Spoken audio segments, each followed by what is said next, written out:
Okay, now on the ferry. In fact, it's a fast ferry. So yeah, the I guess the classical or traditional ferry are now being replaced by new ferries or basically faster ferries, which kind of makes sense because I guess they are a little bit slow.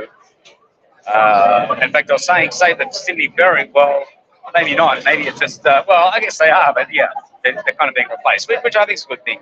You know, technology in general and things obviously are going to get replaced over a period of time. So I don't know how fast. I don't know. We'll see how fast it is. Um, you know, could you just commute from Manly to the city every day on a fast ferry? I guess you could. The other interesting thing is they only run them, I think, I don't know, it's typically half an hour. I think the frequency needs to be better. Maybe, I don't know, maybe 15 minutes in between each ferry running every 15 minutes rather than every half an hour. That would be more of a practical sort of solution as well. But yeah, okay, so we've got the sort of the Opera House, just leaving the dock in Circular Quay. Should be able to see the Opera House. I can't really get a spot right next to the railing. It's just full. I'm just standing where the stairs are actually. So, but yeah, bridges over the other side. You can see the dock there. You know, sort of in the background. I was going to say MCA, which is the Museum for Contemporary Art. It's right at Circular Quay and worth having a look. It's free. Also, the rocks. The rocks is also everyone also goes. They go to the rocks as well. And the oldest harbour in I don't know whether it's Australia or Sydney. You'll find at the rocks. The Baron was there over sort of the Christmas time. There's some interesting spots, interesting kind of shops and around the rocks, and it's quite old and worth exploring for. If you know when you typically come to Circular Quay, and they have the markets. Yeah, the markets there. I think on Sundays. Sundays, the markets at the Rocks. They also have the Glebe markets that we're seeing on. I don't know, that might be Saturday mornings. There's various markets. I thought Melbourne was very good for markets. And there's a number of markets in Melbourne as well. But it's hard to compare. You know, what's better, Melbourne or Sydney? It's kind of, you know. Now there's the. Yeah, you should be able to see the. I'm sort of going past the bridge. It's hard to see on this ferry, and it's pretty crowded. Yeah, it's kind of not. I noticed on the old ferries, you can basically sit on the front. You can sit right up the top. It's like a rooftop, and you can. Although it would be pretty hot, at least you could film it much better. Whereas here it's kind of enclosed. So I don't know what's better. I don't know. It's kind of interesting, isn't it? Maybe the old design is better. I don't know. Maybe it's not ideal for going fast. Okay, starting to pick up speed now. Yeah. So yeah, you can feel the speed now. It's going much faster than the old ferry. So that's a good thing. Maybe 15 minutes. Circular Quay to Manly. Previously, it might have been more, sort of half an hour.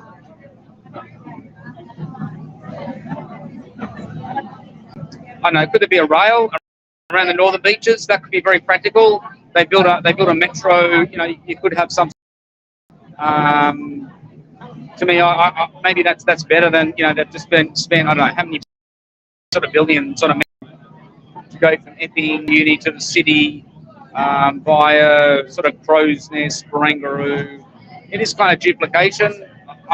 Maybe it could have been more practical to have a metro on northern beaches running from Manly. I don't know, maybe up to Palm Beach and maybe and then to a DY. But I don't know. It's probably sort of money driven, and the fact is, yes, they do have a pretty extensive network out to the northern beaches. It just takes a bit of time, and you can get across the ferry.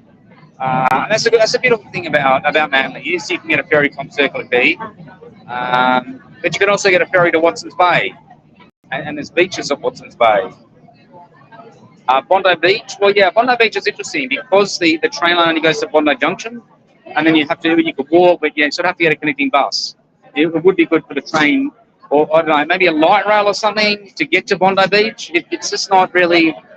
It's close to the city, but then again, maybe it's not close. Yes, you can get a bus from Bondi Beach to the city, and in fact, the Baron was doing that. Baron stayed at Bondi Beach for a week and was getting a bus into the city, or yeah, to the city or to Bondi Junction.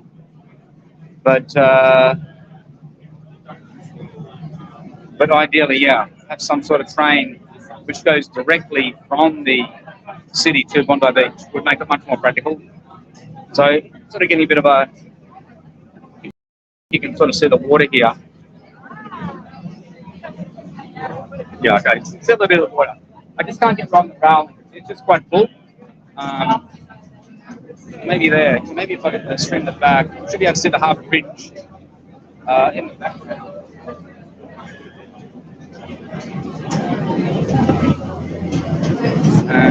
Yeah, it's the Harbour Bridge in the background, and along with the Opera House.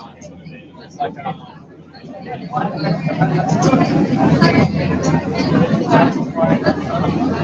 know. I think in the day, maybe the old design, the old ferry, you've got a rooftop, at least you can video. This new design, there is no rooftop. Yes, it goes faster, of course, but what's all the rush? And I was going to say, yes, you can also get the ferry to Taronga Zoo. Taronga Zoo is probably one of the best zoos in terms of locality, because you can get the ferry there, and because you get the view of the harbour. And I think it's pretty good in terms of the zoo itself. It's a quality zoo.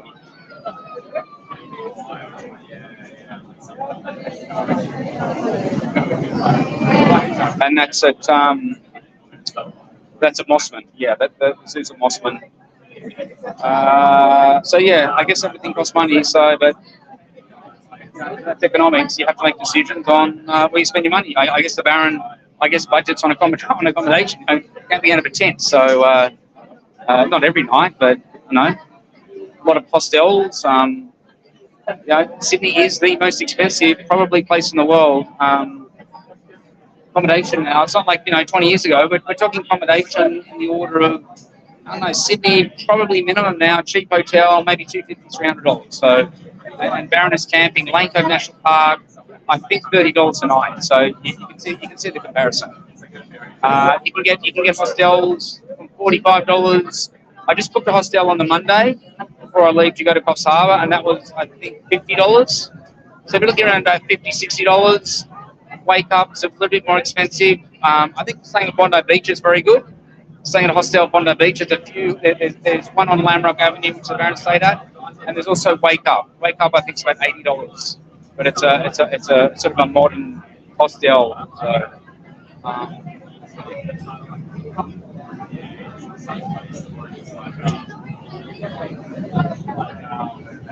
okay, I'm gonna sort of relax a bit, and I'll see you guys Manly. That was Sabre Sydney Ferry.